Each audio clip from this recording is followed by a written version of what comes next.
কি ভাবছেন ফুল নেই, বেলুন নেই, মোমবাতি নেই, এটা আবার কেমন জন্মদিন? হ্যাঁ রে ভাই, গরিবের জন্মদিন এমনই হয়। আসসালামু আলাইকুম, সবাই কেমন আছেন? আশা করি ভালো আছেন। দিনটা ছিল নভেম্বরের 3 তারিখ। আজ থেকে ঠিক 6 বছর আগে এই দিনে আমার রাজকন্যাটা আমার বুকে এসেছিল। আলহামদুলিল্লাহ। আমি আসলে কখনো বাচ্চাদের জন্মদিন পালন করি না। বাচ্চারা কেক খেতে চাচ্ছিল, তাই আজকে জন্মদিন উপলক্ষে আমি ওকে কেক বানিয়ে দিয়েছিলাম। আজকে আমি 4টে ডিমের কেক তৈরি করব। এই কেকটা আমি আপনাদের সাথে শেয়ার করছি। যেহেতু আমার বাসায় কোনো ইলেকট্রিক ওভেন নাই, আমি আজকে চুলায় বেক করে 4টা ডিমের কেক তৈরি করব। তো চলেন আজকে কেক বানানোটা আপনাদের সাথে শেয়ার করি। প্রথমে রুম টেম্পারেচারে থাকা ডিম 4টা নিয়ে ডিম পরিষ্কার করে আমি ভেঙে একটা বাটিতে নিলাম। এরপর আমি কুসুমগুলো আলাদা করে নিয়েছিলাম। এরপর আমি সাদা অংশটাকে অল্প অল্প বিট করছিলাম আর অল্প একটু করে চিনি দিচ্ছিলাম। চিনিগুলো আমি একটু গুঁড়া করে নিয়েছিলাম, তাতে করে তাড়াতাড়ি হয়ে যাবে। যখন চিনির দানাগুলো একেবারে গলে যাবে তখন আমি এর ভিতরে ডিমের কুসুমগুলো দিয়ে আবার কিছুক্ষণ বিট করে নিব। আমি হাফ কাপ সয়াবিন তেল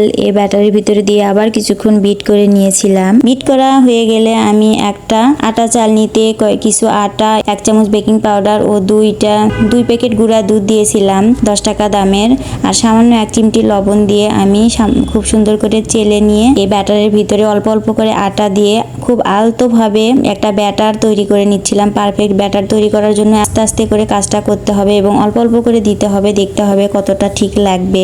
এরপর আমি সুন্দর একটা ফ্লেভার আসার জন্য অল্প একটু ভ্যানিলা এসেন্স দিয়েছিলাম। দেওয়ার পরে আমি সুন্দর করে জিনিসটাকে ফেটে নিলাম। এরপরে আমি একটা হার্ট শেপের কেক মোল্ড নিয়ে এর ভিতরে সামান্য একটু তেল দিয়ে ব্রাশ করে নিয়ে আমি একটা মোল্ডের মাপে কাগজ দিয়ে নিয়েছিলাম। এরপরে আমি ব্যাটারটাকে ওই মোল্ডের ভিতরে ঢেলে দিয়েছিলাম। তারপরে একটু ট্যাপ ট্যাপ করে নিয়েছিলাম যাতে ভিতরে কোনো লাঞ্চ তৈরি না হয়। এরপরে বাকি ব্যাটারটুকু ছোট ছোট মোল্ডের ভিতরে একই রকম করে আমি দিয়ে রেখে দিয়েছিলাম। বড় একটা বিরিয়ানির পাতিল নিয়েছিলাম আমি। নেওয়ার পরে ভিতরে স্ট্যান্ড দিয়ে একটু প্রি হিট করে নিয়েছিলাম খুব অল্প গ্যাস চালু করে আমি। এরপরে স্ট্যান্ডের ভিতরে আমি এই মোল্ডটাকে সুন্দর করে বসিয়ে দিয়েছিলাম। ঠিক ঘড়ি ধরে 25 মিনিট পর আমি চেক করে দেখি আমার কেকটা মাশাআল্লাহ অনেক সুন্দর হয়ে গেছে। আর ছোট ছোট কেক গুলো মাশাআল্লাহ 5 থেকে 7 মিনিটের মধ্যে হয়ে গেছে, খুব সুন্দর সফট। আর এদিকে কেক ঠান্ডা করে নিয়ে আমার মেয়েটাকে একটা জামা পরে দিয়ে আমি একটু মাথা আশ্রয় দিলাম।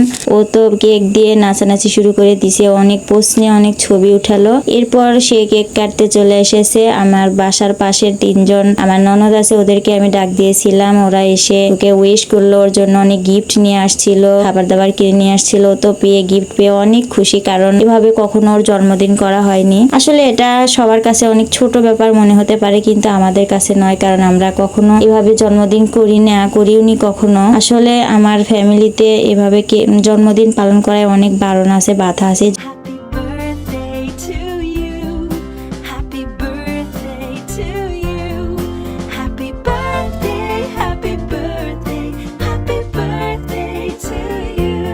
সবাই আমার মেয়ের জন্য দোয়া করবেন। আমার মেয়েটা যেন জীবনে অনেক বড় মানুষ হতে পারে, একজন ভালো মানুষ হতে পারে, তার দ্বারাই মানুষ যেন কোনো কষ্ট না পায়, সে যেন সবার আদর ভালোবাসা নিয়ে বড় হতে পারে, জীবনে যেন সুখী হয়, এই দোয়া রাখবেন আপনারা সবাই। আর এইভাবে গ্যাসে চুলে আপনারা এইভাবে নরম সফট কেক তৈরি করে বাচ্চাদেরকে খাওয়াবেন, কারণ কেনা কেক গুলো, বাজারের কেক গুলোতে এতটা স্বাস্থ্যসম্মত হয় না। আজকের মধ্যে আমার ভিডিও এখানে শেষ করছি। সবাই ভালো থাকবেন, সুস্থ থাকবেন, আমাদের জন্য দোয়া করবেন। আল্লাহ হাফেজ।